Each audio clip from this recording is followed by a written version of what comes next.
really, really big topic, and I'm trying to condense it because I don't want to bore you all, but I think it's important to understand what chronic hepatitis actually is, what the liver actually does, and those fundamental nutrients that are required, and sort of the functional ingredients, you know, those that have really good, powerful therapeutic effect, and just sort of an all-rounded kind of, this is the kind of diet that you need to be feeding. So I'm going to be looking down a little bit because I need to be guided, otherwise, you know me, I go down a rabbit hole and then that's it. So people who've jumped on, I mean, I know a lot of people are just really interested in nutrition. Hi Anne, how you doing? I know lots of people really interested in just canine and feline nutrition anyway, and you're jumping on, but you might actually be somebody who has got a dog with chronic hepatitis, and chronic hepatitis is basically chronic inflammation of the liver in cats and dogs. Dogs, incredibly common. I've seen over the past 4 weeks, I've already seen 3 or 4 cases, and we get a lot of sort of itchy dogs and, you know, kidney disease, but I'm seeing more and more liver. Sometimes we have no idea why it's come about. Look, you're born with a genetic blueprint, and it's the same for cats and dogs, and there could be a predisposition there, but it's very much how we then interface with the environment as to how we express those genes. And it could just be genuine damage to the liver, quite frankly. It doesn't have to be genetics, but you might have some predispositions within the liver. Fat metabolism might not be amazing, you know, all these little things, and they mount up. So when we're looking at environment, we're looking at nutrition, we're looking at toxins, and we're looking at stress. And they're really the 3 main cornerstones of those things that we try and look at when we're looking at disease and when we're trying to reduce genuine impact. So when you say reduce genuine impact, if your dog's being fed a processed diet, it's heavier on the system. You know, whilst it might be a hepatic diet, it is processed and it's gone through a thorough process, and quite often some of those ingredients, if you look on the back of the ingredients panel, and look, everything has its place, but when you look at the back of the ingredients panel, a lot of those ingredients you wouldn't even know what they were. They've got no business being in a dog food. So I'm all about feeding fresh foods, foods that are easily assimilated and absorbed, that have nutrient density and function, functionality, therapeutic effect, and it needs to obviously be suitable for a particular disease. Toxins, really big one, seeing as the liver actually is the biggest detoxifier in the body, along with the digestive system and the kidneys. The liver is the powerhouse, guys. It does absolutely everything, which we'll talk about in a minute. So, reasons for being, obviously genetics, stress can be a really big trigger on top of the genetic side of things as well. Copper storage can be a real issue, and that's quite often congenital. So you do need to watch out for that. It can sometimes uncommonly occur if zinc is an issue, because zinc and copper work together really well. So normally you find zinc's really high, copper is really low, and conversely. So that's always something really important to consider. It can be something quite simple, and we do zinc testing for that. It could be because of drugs. Phenobarbital is a non-steroidal anti-inflammatories. They seem to be the 2 really big major culprits. I think I've probably got 3 or 4 clients with chronic hepatitis, all from phenobarbital, which is an epilepsy drug. And again, sometimes, you know, sometimes that might even be correlated with a shunt as well, which would make the diet different. So we're not going to cover that. Infection, bacterial infection, viral infection, there could be trauma, there could have been some kind of chemical. So when I say chemical, there could be toxins from, you know, wormers, or like flea and worming treatments. That has happened previously. Any chemicals aren't that great, and obviously the liver has to detoxify them. But also, you know, I don't know, your dog drinks out of a puddle that's got antifreeze in it. I actually, really sad case, although the dog seems to be doing quite well now, but decided to eat some human faeces. It was in London, and obviously that person had had some drugs, and yeah, acute hepatitis that obviously then turns into chronic hepatitis. So you know if liver enzymes are raised, you know that there's inflammation there. So that's obviously what we are addressing. And essentially, the approach with diet is that you're taking pressure off the liver so that the liver can recalibrate and can regenerate. I mean, the most amazing thing, you can actually snip a bit of liver off and it'll grow back. The regeneration on liver is just phenomenal. So it's an incredible, incredible organ. So a really big thing for me with the hepatic diet is obviously not wanting to overwork the liver. So ultimately, generally you're looking at slightly lower levels of copper just in case, borderline copper, you'd be testing for that. But also really low fat. So anyway, I'm going to go through everything. What does the liver do? And looking at different essential nutrients and such like. I'll try and give you a bit of a basis. The thing is, if you really want to go for a fresh prescription type recipe that's balanced at home, obviously that's something that we do. Now I do get a lot of people going, I'd really love a consultation, we can't afford a consultation. I need this, I need it low fat, they've got this problem and that problem. You're like, well, you know, due diligence, I have to give you a consultation. However, if they've just got one problem and we can see all the testing and so on, we are actually going to do some recipes. We're going to be very careful about it, but we'll have some screening services. So if anybody is kind of at that point where we always suggest consultation. It is best, really. But some people can't afford it, they don't see value in it, or you know, whatever the reason it may be. Anyway, so what does the liver do? It's amazing.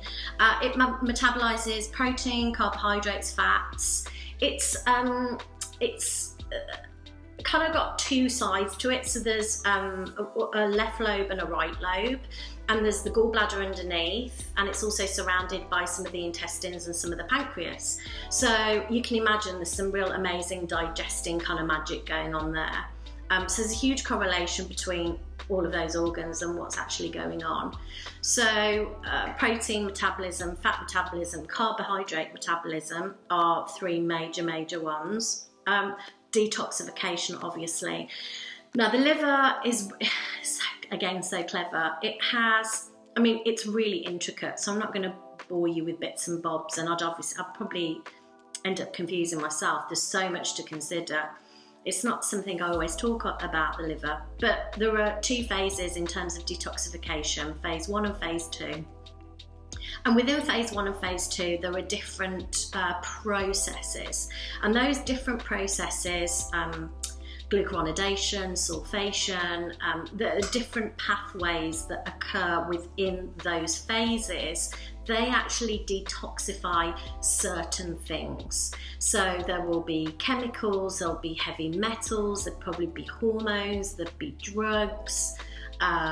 I mean, you know, it's even as close as tobacco, and there'll be certain filtration systems, certain biochemical pathways that will get rid of a particular thing. So there's something going on at every single point. And sometimes, you know, phase 1 might be a bit iffy, but phase 2 works really well. You know, so we also look at that aspect of things. You know, how is the actual liver function going, and is there any way we can naturally support? And I think support is the key. We're not trying to promote, we're not trying to overwork, we're actually trying to take the burden away from the liver. That's a really, really big thing. So it digests, it absorbs and processes food. It produces bile, which is to do with fat emulsification. That's a really, really big one, and that's where we come in with this low-fat diet. and obviously supporting general fat emulsification as well. It supports blood clotting. It produces loads of blood proteins that do loads of different things.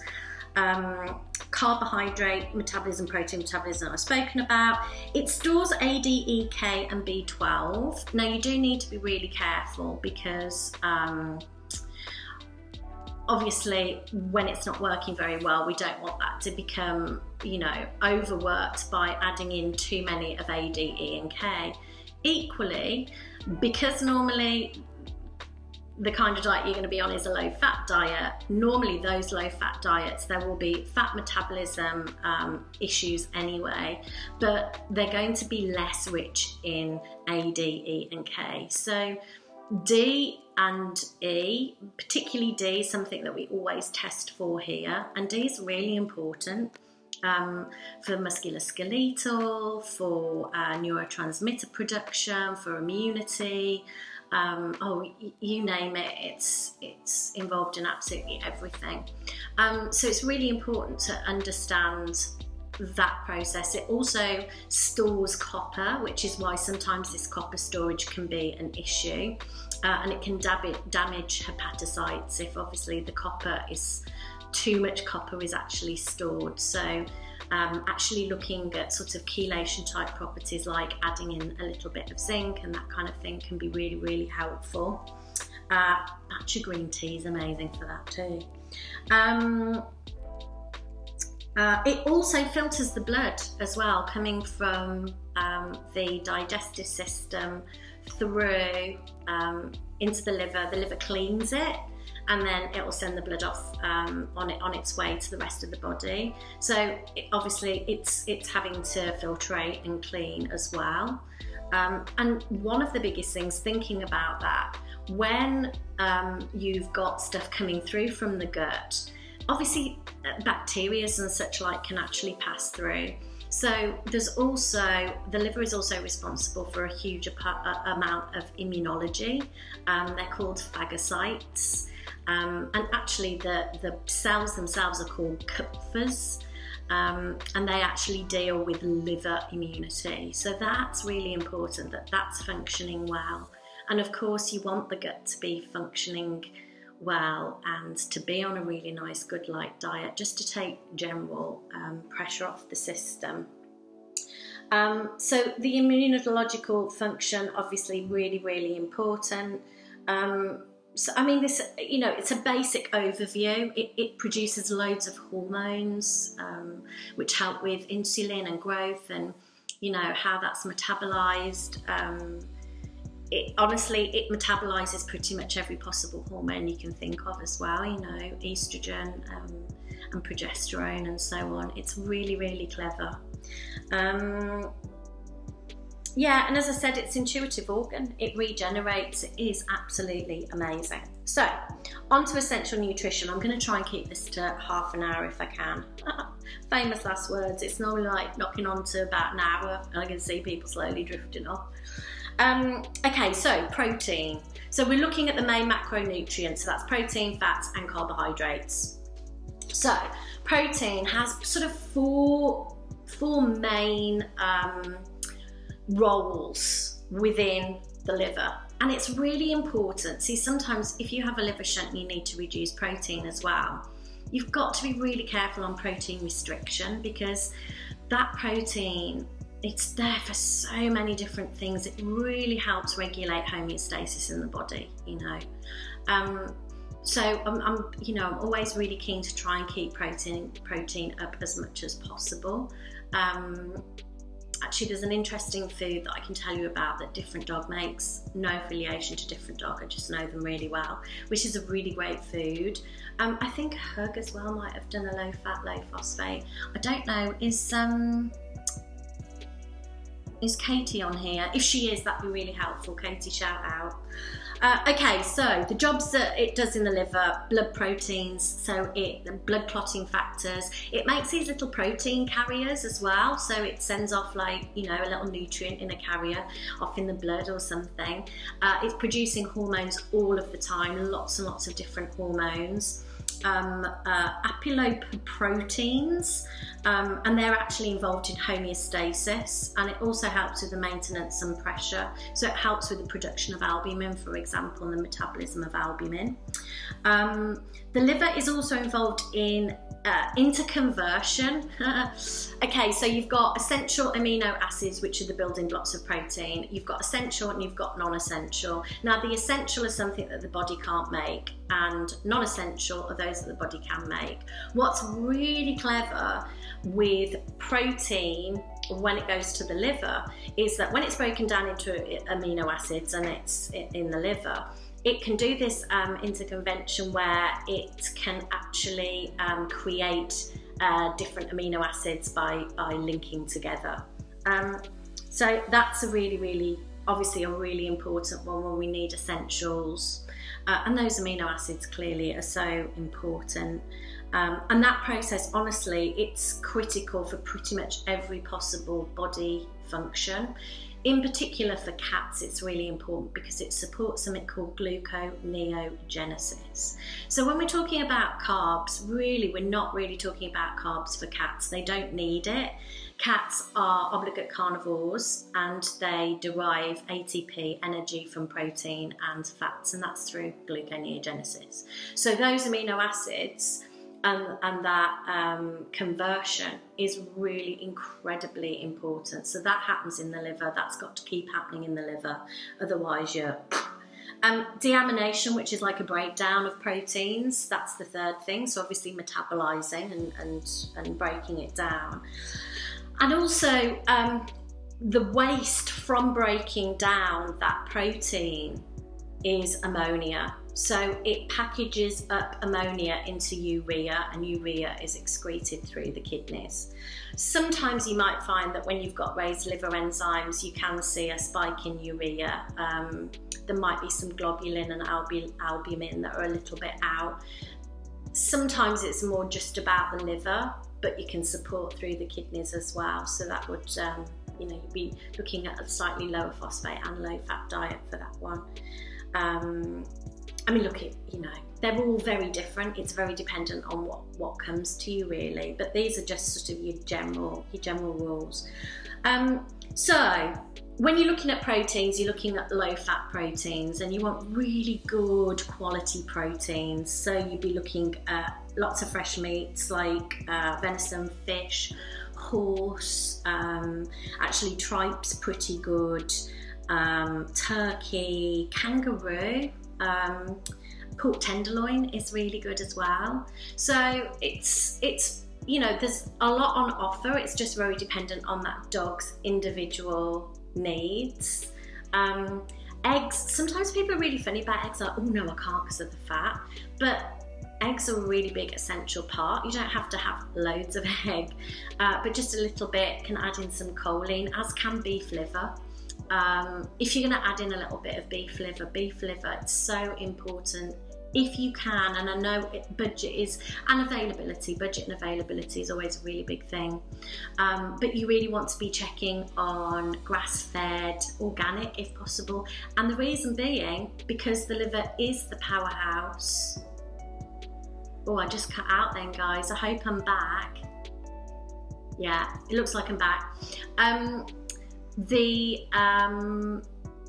Because the liver is a powerhouse, it will store a lot of toxins as well. So, you know, you've got to be really mindful when you're actually feeding liver to a dog. It should only be about, you know, 5%, 10%. It depends what kind of diet you're actually doing. But lots of nice iron in that. Choline's so important for the liver, for fat emulsification. It's worth considering hepatic encephalopathy. It can sometimes occur, more so with liver shunt, but I have known it with chronic hepatitis. But normally, because there's other functions out as well, maybe the kidneys. I'd be really careful in what I was adding in. So I probably wouldn't want to be adding in rabbit, any meat that's high glutamate, because it can cause excitation. Basically, encephalopathy, I said it first time around, is basically toxins flooding to the brain. It causes lots of confusion, and it can, you know, if you've got something that's going to cause excitation, it can also cause seizures. I'm probably overcomplicating it, so I'll stop talking about encephalopathy. So fat is the biggest factor in chronic hepatitis. Really, fat, if you're feeding saturated fat, it's going to produce 55% more triglycerides in the liver than if you were feeding an unsaturated fat.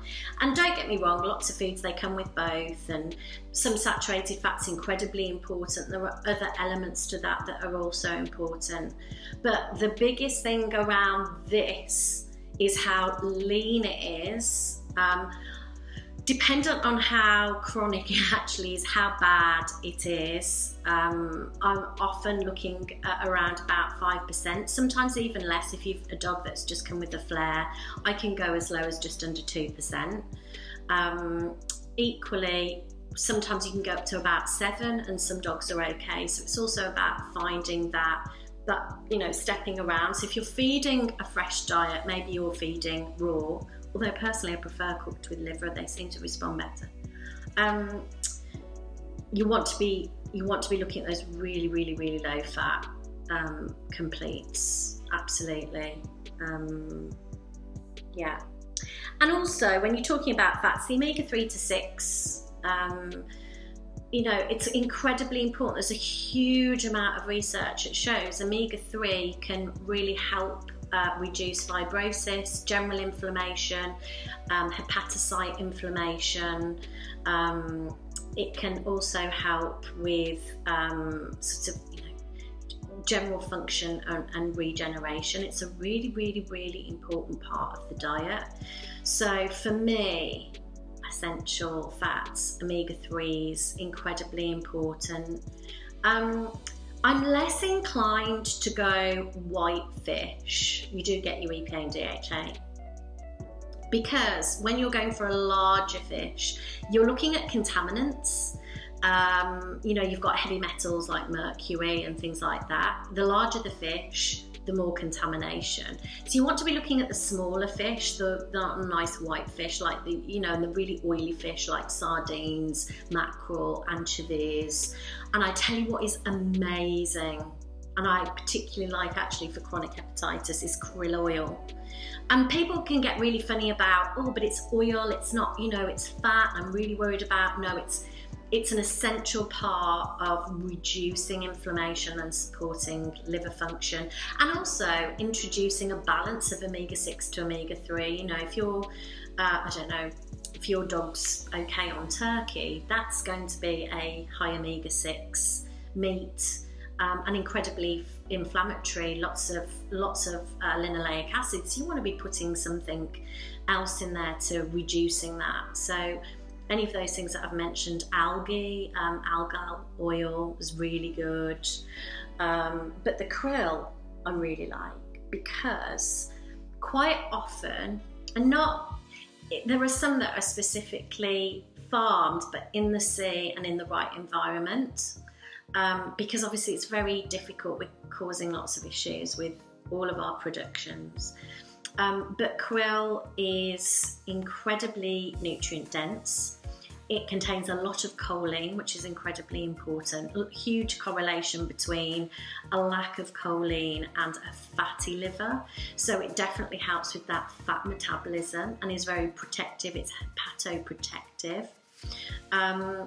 And also it contains astaxanthin, and you can guarantee that there is oxidative stress, damage in a dog with chronic hepatitis. In fact, any disease state you care to think of, there will be inflammation and a huge amount of free radical damage.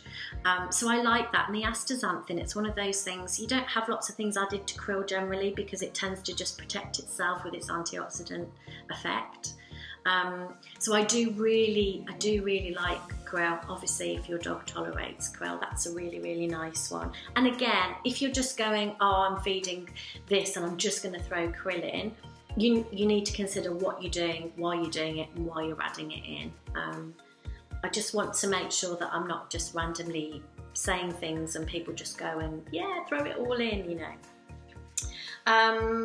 And hemp, obviously, you know, a little bit of hemp's really good as well, especially if you're, you know, you are feeding maybe slightly fattier meats, or if it's venison or something like that. Generally it's got quite decent omega-3, but it will be low in linoleic. So yeah, it's, you know, hemp's a really, really nice one. So smaller fish, less toxins, which is obviously really good because it's going to take pressure off the liver. Liver has to do less. Now carbs, obviously, you know, carbs aren't really required for cats because they go through gluconeogenesis. I don't mind a little bit of something sneaking in there.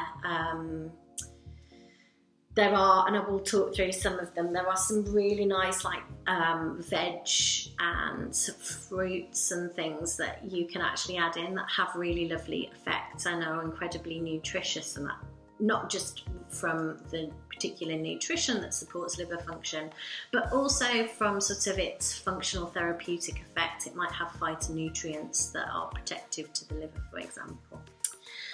So carbohydrates, again, and it's pretty frowned upon for dogs as well. Carbohydrates, you know, they don't have a huge carbohydrate requirement. I'm not shoving grains in there if a dog's got liver disease.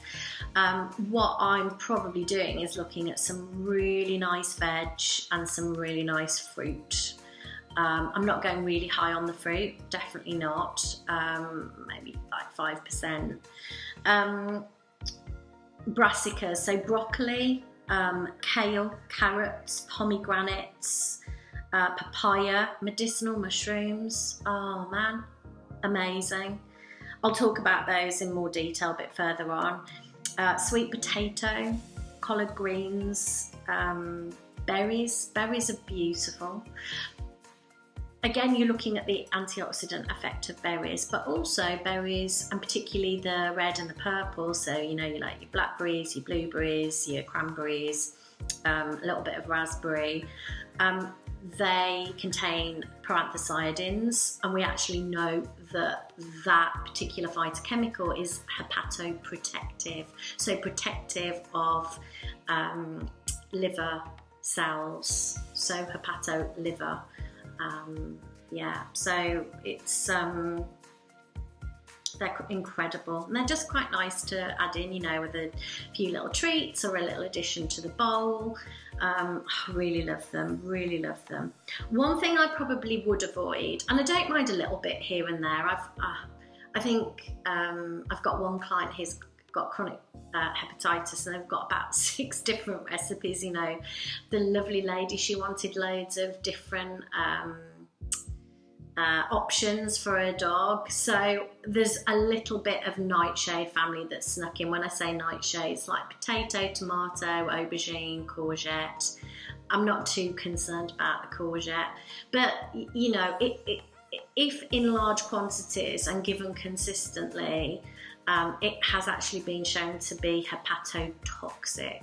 But I would imagine, I have never actually looked at that particular research, but I just, like anything, I really view it as, you know, as a duty of care. I'm not adding it in, and actually if there's somebody that wants to add a little bit into something and they're having a lot of different things, I don't have an issue with it, it's fine. You know, the same with the nightshades and joints. I'm doing that because I've actually, my genetics show rheumatoid arthritis, and I can kind of feel a little something, but I'm on the fish oils. Okay, so liver. I've spoken about the phase 1 and 2 detoxification. I guess really with the micronutrients, we're kind of looking at the vitamins and the minerals now, and it's really the vitamins and the minerals massively that really help with the phase 1 and phase 2 detoxification pathways, and I'm really not going to go through all of that and bore the what's it out of you. It's really not worth it. But vitamins A, C and E are incredibly important. A, obviously you need to be quite careful. Just adding in some really nice colourful veg. Some of that veg that I've actually mentioned is wonderful. There might be, in some instances, you'd be supplementing with certain vitamins and minerals. Generally, unless they're water soluble, or magnesium, zinc and things like that. I like to do some testing, but obviously if you're balancing out a recipe, it's covering all of those bases anyway. It's pretty much a given that dogs have deficiencies in something at some point. It's pretty hard not to, unless they've got an immaculate diet. And even then, honestly, I think it's very easy to happen, because that then comes down to how accessible is that vitamin, mineral in the food, what's the dog's metabolism like, what are the biochemical pathways like, and the enzymes that are required to help with that absorption rate. There are lots of different things to consider. So, as I say, vitamin D, 90% of the people that come to see us are deficient. B1, B2, B3, B6 and B9, which is folate. They are amazing, and they particularly help with sulfation pathways and glucuronidation. So, you're getting, B9, you've got your leafy greens and so on. Your B1, B2, B3, B6, you're probably getting in some of the meats. You probably get some in some pork and venison and things like that. I would probably be wanting to go for some supplementation after I'd got the diet right. I quite often use it with kidney recipes, so that's really important. So I'd be probably doing the same for the liver as well. Iron, zinc, really, really important, obviously. They help with detoxification pathways. Molybdenum is something that we don't often talk about, but that really helps with sulfation pathways. If you've got a dog that is a bit trumpy after broccoli or something like that, they probably need a little aid in that that function. Leafy greens, eggs have a lot of molybdenum, and bananas. I don't promote really sugary fruit too frequently, but a little bit's absolutely fine. As I've mentioned before, zinc's also really important if there's high copper toxicity, because putting in zinc will automatically push the copper down. That's generally the way it goes. Quite often there will be a zinc deficiency, which is why the copper's gone sky high. If it's just to do with food intake, nutrient intake. And conversely as well, if copper's really high, the zinc's going to be low. If zinc's high, the copper's going to be low. So you want, when you look at supplementation, especially for humans, it's very rare that you just get zinc on its own. You can get zinc on its own, but you're normally getting zinc and some copper, and it's normally about 15:1, which is, about right. So yeah, I'm always very careful on, how much we're putting in, why we're putting it in, and is copper an actual issue. Choline, as I mentioned before, is a really, really big one, really important one. And honestly, choline's just amazing anyway. It helps with restoration and development of cell membranes, and every single cell in your body needs a membrane. So, it's a really, really important thing. Hepatoprotective, you can find it in fish, poultry, broccoli, cauliflower even, egg, that old egg coming back again, and beef liver, again, grass-fed if you can, organic if you can, amazing stuff. Yeah, so I've got here, watch out for deficiencies for A, D, E and K. I'd definitely be checking the D. Yeah, sorry, I had early dinner and I've got something stuck in my tooth. So basically, any disorder that actually decreases the amount of bile acid in the intestines can actually interfere with intestinal fat absorption. So, you're always getting A, D, E and K in, they're fat soluble in something that comes with a lot of fat. So, you do need to be careful. You're going to be knocking out probably a lot of the meats that are going to have A, D, E and K. So, you just need to be aware of it. So functional and therapeutic ingredients.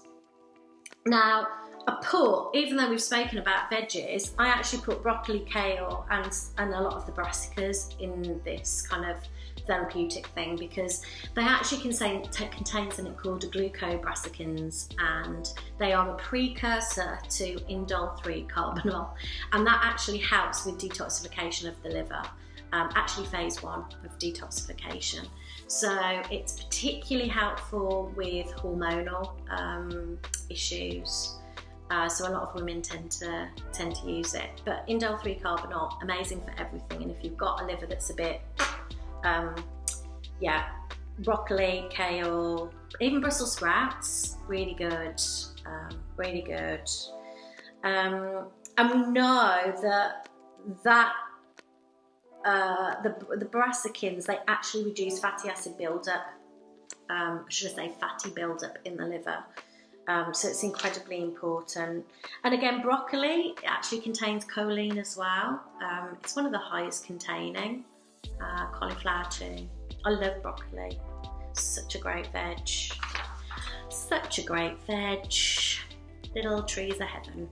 I've covered the blueberries, cranberries and blackberries. Again, I think they're actually quite therapeutic in a diet and quite important to be putting in.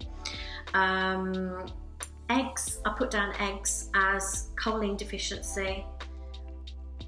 So incredibly important. And also B12, those essential amino acids. You know, eggs are just below whey in terms of bioavailability of protein.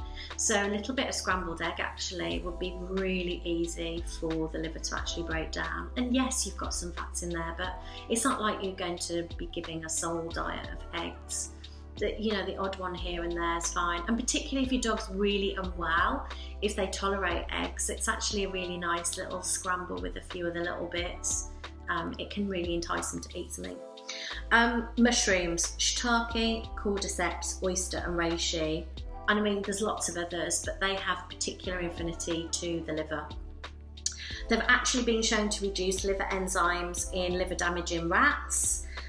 They have amazing antioxidant effect and the immune effect that they have from the beta-1,3 and beta-glucans 1,6 as well. Obviously, again, you know, the provenance of where you get stuff is really important. You know, you don't want heavily pesticide drenched vegetables if you can avoid it. You know, you can get a veggie wash from the health shop that can help get rid of it. I mean, there's loads of stuff that you could do. I could probably even just do a separate one just on lifestyle choices. So those are the mushrooms. I mean, they don't have to be medicinal even. You've got vitamin D there as well, which is great. Vitamin D2 though, not D3. Now, then it's kind of leading you more into some of the functional herbal type ingredients, which I particularly like. Milk thistle is the biggest one. It actually deals with phase 1 and phase 2. Incredibly good for regeneration. It helps reduce fatty liver. It actually stimulates with liver repair as well as the detoxification. So it works with oxidation, free radical scavenging and glutathione regulation. It helps stabilise cell membranes and permeability. It's amazing stuff. It really, honestly, I absolutely adore milk thistle. It also protects RNA synthesis as well. So, you know, you think DNA, RNA synthesis. And as I said, it stimulates with liver regeneration. You're not getting much better really. Normally you get silybum and silymarin, which are compounds within milk thistle which might be extracted. I like whole milk thistle with extracts as well added, so you've got more of the potency. I think denamarin, which is a veterinary, I mean, they add other bits to it, like, you know, nasties, fillers and stuff, which I'd try and avoid. But you might be offered something like denamarin. That's quite a popular one with the vets, which, you know, I'm all for. There are other herbs as well: dandelion, turmeric, schisandra, burdock, artichoke. Artichoke is within the same family as milk thistle. They're all hepatoprotective and they're all absolutely amazing. I particularly love dandelion. So the polysaccharides in the dandelion, they reduce stress on the liver, and it helps produce bile, and obviously the liver needs to produce bile. What you never want to do is go in too hard with anything, because you don't want to overwork the liver. That's really, really important. And obviously any of these things, as much as they are supportive, if you put too much in of one thing or too much of too many things, you can actually overwork the liver and heavily detoxify. Also, you know, you need to consider what other things might be going on. I often suggest seeing a herbalist, really, unless you feel confident in the herbs. But dandelion is honestly amazing. In fact, dandelion and milk thistle together are a really lovely combo. I've had one dog, we've introduced some curcumin, which is an extract of turmeric. It also comes with the entire turmeric ground, so then there's added curcumin, so you've got all the other compounds which work synergistically together. That's amazing for liver detoxification. I mean, turmeric just does everything, and the amazing thing is turmeric actually works on a lot of inflammatory pathways in the body. There's like 600 odd peer-reviewed articles just on inflammation. So it can help with a myriad of things, but again, you don't want to be overworking it. And it's, you know, I think you need a certain kind of turmeric. I always like to go liposomal, which means it's automatically fat soluble, because it's actually a fat soluble herb. It's actually a lot easier to be absorbed with fat, and obviously you're reducing that fat content. What else have we got? Matcha green tea, but this, I mean, I'd rather decaf if possible, but it's not like you're going to be throwing loads in. You're not going to be, you know, brewing up a kettle every day. But its antioxidant effect, it actually reduces cholesterol, which is amazing because cholesterol is produced in the liver as well. It's great for high blood pressure, but what's really amazing is it decreases the accumulation of toxins. So with copper, it actually helps to pull out copper. There's actually a really good research paper on it. It's in rats, I think. Yeah, it's in rats. And actually just all around really lovely. It's a lovely antioxidant green tea, matcha green tea. Then you've got some more of the kind of more serious nutraceuticals which help with liver support and detoxification processes. Glutathione, SAMI, which is actually a methyl ethane. It's from methionine. It's actually an adjoining of amino acids which really help with, it's actually produced in what's called the methionine cycle, and it helps with methylation processes and in particular liver detoxification. SAMI is amazing. It's quite hard to get SAMI here. N-acetylcysteine as well. They're all really great. I think they're a little more specific though, so it's quite good to chat to a practitioner. I'm actually creating a really nice liver supplement at the moment, and we're going to be launching a couple of digestive ones in April. So I'm really excited that we've got some supplements coming out, and I never intended to do supplements really, but so many times we've gone, oh, if only we had something that had that in, and that in, and that in, and it was in that form, and you know. So yeah, watch this space. We're going to get a really nice liver one done, really nice liver, really nice kidney as well. We've got a lovely joint which I'm just having made up at the moment, so we'll start sampling that. If anybody's got any particular issues that they're interested in, you know, in terms of products, you know, drop us a line and I can always put you on a little list, and when things come out we can, I mean, you know, it'd be very safe the way we do it, so that'd be great. I think, where are we on the time? I don't know where we are on time. I don't know how I do it, honestly. I mean, I've just banged on about bits of food for 45 minutes. No wonder 7, 8 people have dropped off. Thanks for watching me, guys. I really hope that was helpful. You know, you never quite know, because it's not something you distinctively can throw it all together and know exactly what's done. But I think it's really nice to have an idea of the kind of foods you need to be looking at, the sort of meats that you want to be looking at, maybe even just, you know, eventually moving over from something that's commercial to something that's fresh, because honestly, 100% fresh is best.